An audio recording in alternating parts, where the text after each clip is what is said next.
कारवार जिल्ह्यातल्या दांडेली या शहरातल्या गांधीनगर हांगासरल्या एका बंद घरात तब्बल 12 कोटी रुपयांच्यो बनावट नोटी दांडेली पोलिसांका सापडल्यो। या प्रकरणात जो या प्रकरणाचो संशयित आरोपी असलो तो मूळ गोंयचो अर्शद खान याचो शोध पोलीस गेल्या 9 दिसांपासून घेत आशिल्लेत।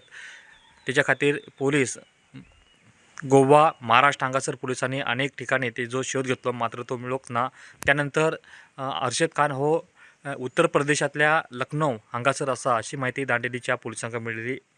त्यानुसार दांडेली पोलिसांनी थंय वचून तेका अटक केली आसात आणि तेका न्यायालयात हजर करून तेका न्यायालयीन कोठडी ही दिल्ली आसात। मिळालेल्या माहितीनुसार लोकांची फसवणूक करपा खातीर तेणी ह्यो बनावट नोटी आसात त्यो नोटी तयार केल्ल्यो अशी प्राथमीक तपासणीतून माहिती समोर येयल्ली आसात। या प्रकरणाचो तपास आसा तो दांडेलीचे पोलीस करीत आसात। या प्रकरणात आणखीन कोण इन्वॉल्व आसात तेंचोय शोध सध्या पोलीस घेत आसात। एवढ्या मोठ्या प्रमाणात बनावट नोटी ह्यो अर्शद खान यांनी खंय तयार केलो हेजोय शोध सध्या पोलीस घेत आसात।